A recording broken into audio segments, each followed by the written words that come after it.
Partial differential equation से एक question आपका 2019 में पूछा गया है। यहाँ ध्यान दोगे, P square plus Q square equal to 1। ये क्वेश्चन आपका आप चेक कर लेना, मैंने वैसे देखा था 2016 और 2012 में भी पूछा गया है। अच्छा, हम लोग इस क्वेश्चन को सॉल्व करते हैं। अभी तक हम लोग जो है लैग्रांजेस फॉर्म देख रहे थे, और आप लोग को मैं बता दूं कि लैग्रांजेस फॉर्म जो है आपका लीनियर कंडीशन था। अब आप बोलोगे भैया लीनियर और नॉन लीनियर ये क्या है? अच्छा, मैं आपको कुछ क्लिप दिखा रहा हूँ, उसको पहले आप रिवीजन करो। अभी जो हम लोग क्वेश्चन कंप्लीट कर रहे हैं ना, वो क्वेश्चन आपका पार्ट 2 पेपर 4 का ग्रुप बी से जो डिफरेंशियल इक्वेशन का सवाल पूछा जाता है ना, 6 नंबर, 7 नंबर, 8 नंबर, 9 नंबर, इसमें से हम लोग 6 नंबर का सवाल जो है कंप्लीट कर रहे थे, जो कि आपके बुक देखो डिफरेंशियल इक्वेशन के बुक में ये जो चैप्टर है partial differential equation of first order, इसी से आपका ये एक क्वेश्चन कंप्लीट होगा। इसमें आपको लीनियर और नॉन लीनियर दोनों पढ़ना होगा।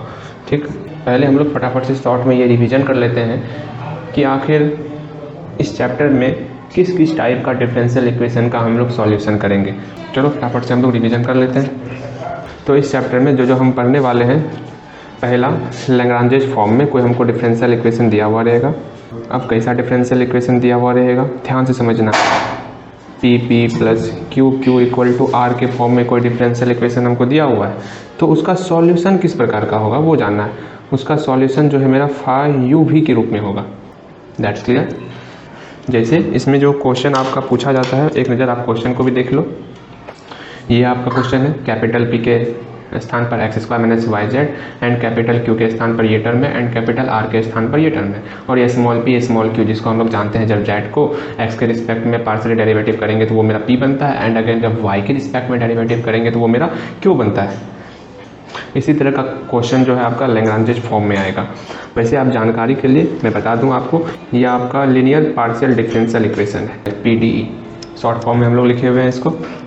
इसको पढ़ने के बाद हम लोग non linear partial differential equation पढ़ेंगे। इसमें करीबन हम लोग 4 टाइप के सवाल का डिस्कस करेंगे। इसमें से टाइप 1 समझ लो आप। टाइप 1 में कोई हमको पार्शियल डिफरेंशियल इक्वेशन दिया हुआ है, जैसे देखो कोई फंक्शन है, फंक्शन पी और क्यू के रूप में कोई आपको जो है पार्शियल डिफरेंशियल इक्वेशन दिया हुआ है। इसका एग्जांपल देख लो किस प्रकार का इक्वेशन रहेगा, P square plus Q square equal to 1। अब आप बोलोगे भैया ये लीनियर क्या है और नॉन लीनियर क्या है? मैंने आपको बताया था कि पी क्या होता है जब जेड का हम लोग पार्शियल डेरिवेटिव करेंगे एक्स के रिस्पेक्ट में, तो चूंकि ये del Z by del X पर होल पावर कितना है, 1 है, मतलब ये लीनियर है। अगर होल पावर 3 रहे 2 रहे तो वो क्या रहेगा, नॉन लीनियर। तो नॉन लीनियर में आप देखोगे अधिकांशतः आपको पी स्क्वायर पी क्यू या फिर पी और क्यू एक साथ रहेगा, इसका 1 पावर इसका 1 पे पावर, दोनों मिल करके आपका 2 पावर बन गया। इस तरह का आपको क्वेश्चन मिलेगा। जैसे कुछ और क्वेश्चन देखो, जैसे P Q and Q Q equal to 1, इस तरह का आपका डिफरेंशियल इक्वेशन रहेगा, जिसमें आपका पी और क्यू का ही फॉर्म रहेगा। सिर्फ जब आपका पार्शियल डिफरेंशियल इक्वेशन में सिर्फ पी और क्यू का फॉर्म रहे, उस कंडीशन में इसका सॉल्यूशन हम लोग पढ़ेंगे कि इसका सॉल्यूशन होता है z equal to A x plus B Y plus C. इसके बाद और आपका 3 टाइप बचा हुआ है। तो टाइप सेकेंड में किस तरह का हम लोग डिफरेंशियल इक्वेशन देखेंगे वो देख लो आप। टाइप सेकेंड में जो हम लोग का पार्शियल डिफरेंशियल इक्वेशन दिया हुआ रहेगा, वो पार्शियल डिफरेंशियल इक्वेशन आपका z equal to P x plus Q Y plus F P Q के फॉर्म में रहेगा। कैसे? इसका कुछ क्वेश्चन देख लो। क्वेश्चन किस तरह रहेगा इस पर, z equal to P x plus q x plus p into q, p और क्यू का कोई फंक्शन रहेगा इसके अलावा। इस तरह का क्वेश्चन आपका सेकेंड टाइप में रहेगा। उस कंडीशन में इसका जो सॉल्यूशन होता है, इसका सॉल्यूशन आपका z इक्वल टू जहाँ जहाँ p है वहाँ पर हम लोग a पुट करेंगे एंड जहाँ q है वहाँ पर हम लोग b पुट करेंगे। That's clear. अभी तत्काल समझने के लिए इतना ध्यान में रखना है आपको। एंड नेक्स्ट और 2 टाइप बचा हुआ है। तो टाइप थर्ड में किस तरह का डिफरेंशियल इक्वेशन हम लोग सॉल्व करेंगे उसको देख लेते हैं फटाफट से। टाइप थर्ड में मेरा जो पार्शियल डिफरेंशियल इक्वेशन दिया हुआ रहेगा, वो पार्शियल डिफरेंशियल इक्वेशन में जो फंक्शन रहेगा वो z का, p का और q का इक्वल टू 0, मतलब उस इक्वेशन में आपका z भी रहेगा, p भी रहेगा, q भी रहेगा। जैसे मैं कुछ क्वेश्चन आपको बता रहा हूँ, z equal to p q. देखो इस पार्शियल डिफरेंशियल इक्वेशन में z भी है, p भी है और q भी है। इसी तरह का और 9 into p square z plus Q square equal to 4। इसमें पी भी है, क्यू भी है और जेड भी है। बस यही 3 फंक्शन रहेगा। That's clear. उस कंडीशन में मैं आपको बताऊंगा इसका सॉल्यूशन किस प्रकार निकालते हैं। जब हम लोग इस टाइप के क्वेश्चन को पढ़ेंगे ना, तब उस वक्त हम लोग इसके सॉल्यूशन के बारे में चर्चा करेंगे। एंड जो लास्ट बच गया टाइप 4, उसको देख लो एक बार। टाइप 4 में जो मेरा पार्शियल डिफरेंशियल इक्वेशन दिया हुआ रहेगा, उस पार्शियल डिफरेंशियल इक्वेशन में मेरा एक्स और पी का फंक्शन एक साइड रहेगा एंड दूसरे साइड जो रहेगा फंक्शन वो मेरा वाई और क्यू का रहेगा। जैसे पहले आप क्वेश्चन देखो तब आपको समझ में आएगा। जैसे ये फंक्शन है p Q equal to x Y.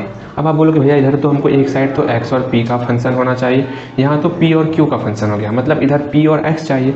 ठीक है, पी और एक्स को एक साइड लेते आते हैं तो पी बाई एक्स, एंड इस साइड वाई और क्यू चाहिए तो वाई बटे क्यू, क्यू को अनदर साइड भेजे तो वाई बटे क्यू हो गया। तो ये मेरा इस कंडीशन पर आ चुका है। तो उस कंडीशन में जो इसका सॉल्यूशन होगा वो सॉल्यूशन आपका d z equal to p d x plus q d y. इससे हम लोग p का वैल्यू इक्वेशन से निकालेंगे, फिर q का वैल्यू निकालेंगे, पुट करेंगे एंड इसका इंटीग्रेट करेंगे। जो तब मेरा सॉल्यूशन निकलेगा वो इसका सॉल्यूशन होगा। That's clear. आप लोगों ने रिवीजन कर लिया होगा। इसमें जो है लीनियर और नॉन लीनियर, इसके बारे में आप समझ गए होंगे। अब यहाँ ध्यान दो कि हम लोग देखें कि कोई भी फंक्शन अगर p और q के फॉर्म में रहेगा तो उसका solution z equal to A x plus B Y plus C के फॉर्म में होता है। तो ये p और q के फॉर्म का है, तो यहाँ लिखो solution which is the form of function p Q equal to 0, मतलब पी क्यू के फंक्शन का ये फॉर्म है। ठीक, तो हम लोग उस कंडीशन में समझे थे कि इट्स सॉल्यूशन, इसका सॉल्यूशन क्या होता है, इसका सॉल्यूशन होता है z equal to A x plus B Y plus C. And इसको बनाने का ट्रिक समझो। इसको बनाने का बहुत इजी सा ट्रिक है कि हम लोग जानते हैं कि z equal to A x plus B Y plus C ये इसका सॉल्यूशन होता है। बस इसमें जो है हमको b का वैल्यू निकालना है इस डिफरेंशियल इक्वेशन से और इसमें b का वैल्यू पुट कर देना है, वही मेरा सॉल्यूशन हो जाएगा। अब आप बोलोगे भैया इसमें तो p और q है, b का वैल्यू कैसे निकालेंगे? तो इसमें जो है p के बदले में a और q के बदले में हमको b पुट करके b का वैल्यू निकालना है। तो इक्वेशन, इसको फर्स्ट इक्वेशन मान लो P square plus Q square equal to 1 को फ्रॉम इक्वेशन फर्स्ट क्या है P square plus Q square equal to 1। इसमें जो है हम पुट करेंगे p के बदले में a एंड q के बदले में हम लोग b पुट करेंगे तो a square plus b square equal to 1 and again हम लोग b का वैल्यू निकालेंगे तो b square equal to 1 minus a square and यहाँ से हम लोग का b का वैल्यू आ गया plus minus root under 1 minus b square. यही b का वैल्यू हम लोग इस सॉल्यूशन में पुट कर देंगे। तो सॉल्यूशन ऑफ इक्वेशन फर्स्ट, यही मेरा सॉल्यूशन इक्वेशन फर्स्ट का सॉल्यूशन ऑफ इक्वेशन फर्स्ट।